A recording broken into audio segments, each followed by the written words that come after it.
kita akan mulai dengan 3 pertanyaan utama atau 3 hal utama yang akan menjadi dasar kita dalam menjalankan MOOCs ini.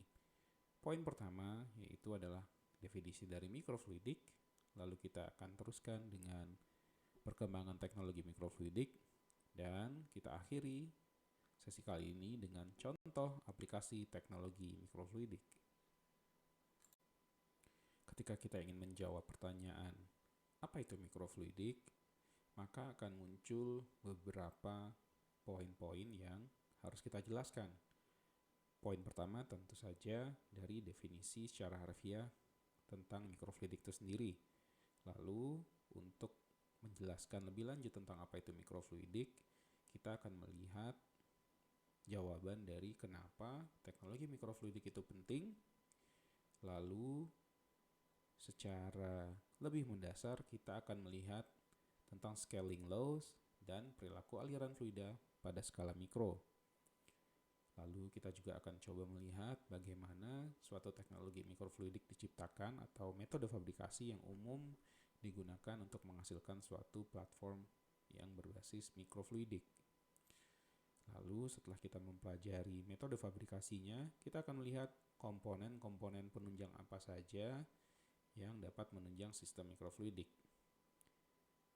Hal lainnya yang akan kita coba lihat juga adalah keterbaruan dan perkembangan terkini dari teknologi mikrofluidik serta tantangan ke depan atau outlook dalam bidang teknologi mikrofluidik.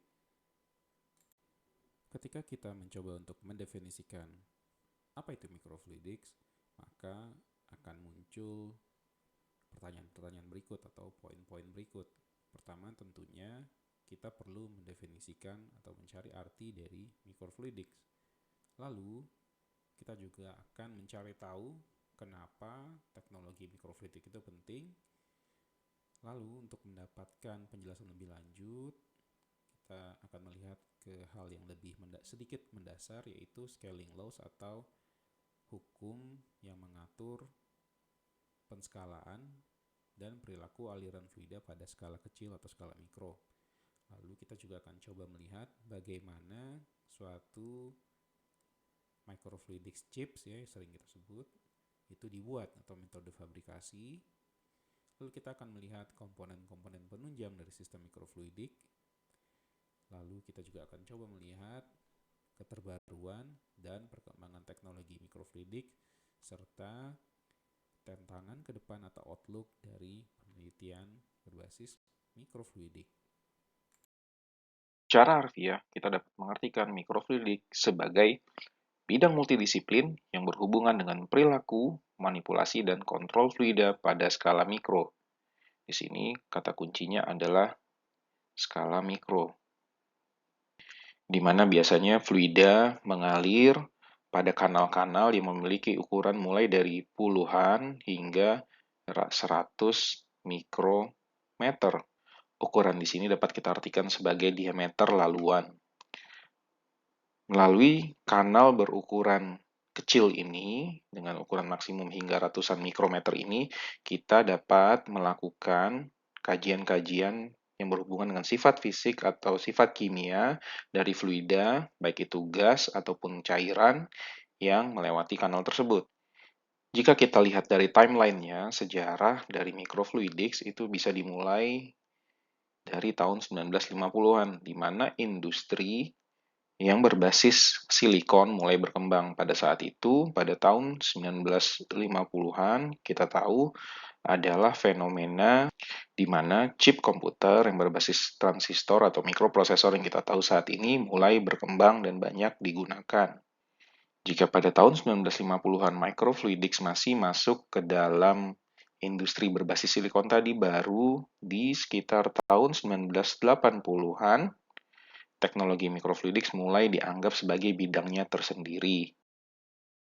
Satu hal yang menjadi pertanyaan berikutnya adalah mengapa mikrofluidik ini menjadi penting.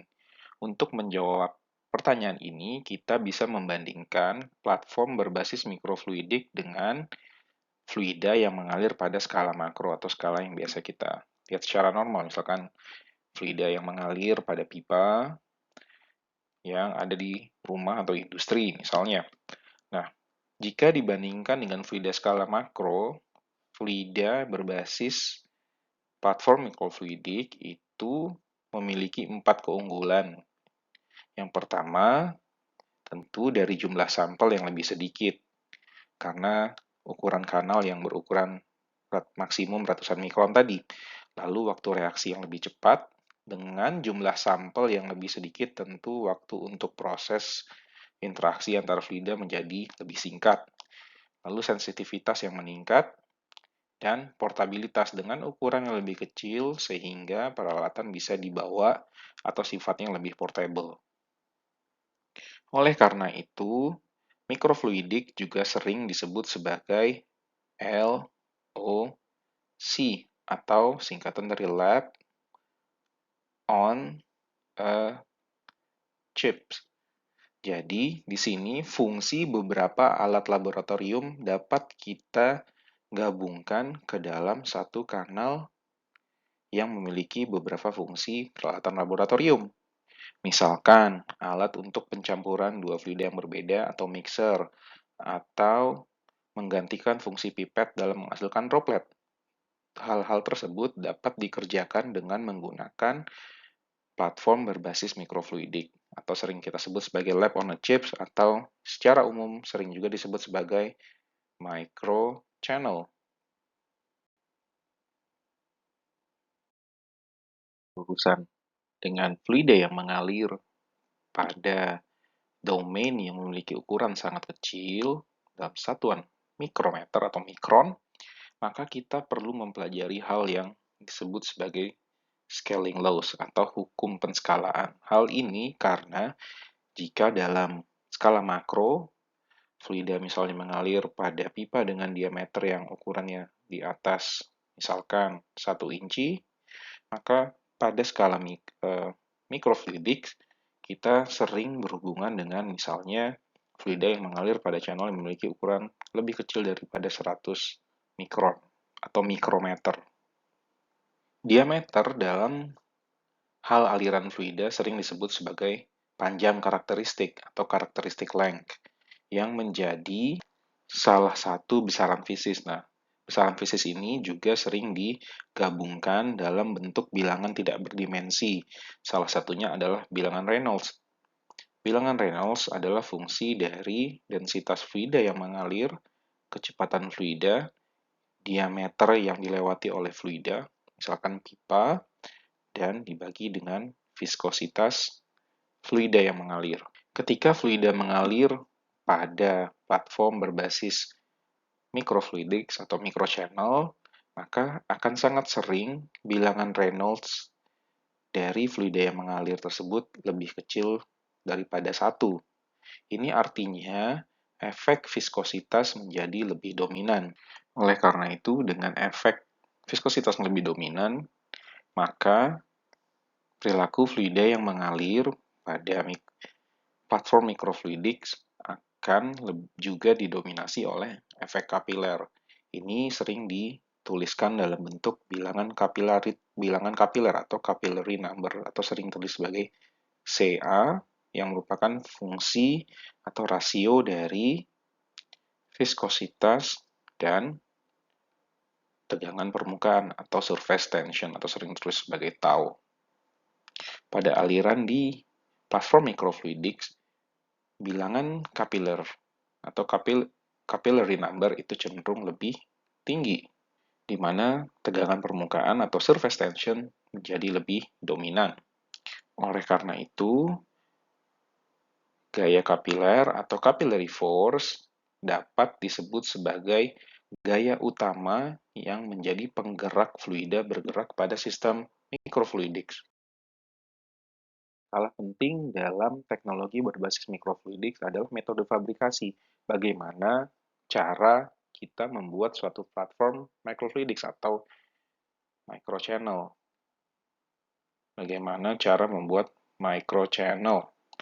Nah, teknologi ini seperti yang sudah disampaikan sebelumnya diawali dengan pembuatan teknologi berbasis silikon di tahun 1950-an, di mana pembuatan mikroprosesor mulai diterapkan waktu itu teknologi yang digunakan sering disebut sebagai litografi. Teknologi ini juga banyak digunakan saat ini untuk membuat suatu microchannel. Nah, sistem microfluidic pada saat ini itu sering dibuat dengan proses fabrikasi yang disebut sebagai fabrikasi mikro atau microfabrications. Beberapa metode microfabrications yang sering digunakan adalah soft lithography, MEMS, yang merupakan singkatan dari Micro Electromechanical System, dan menggunakan additive manufacturing atau yang sering kita sebut sebagai 3D printing. Ini adalah 3 metode yang sering digunakan untuk menghasilkan suatu kanal mikro.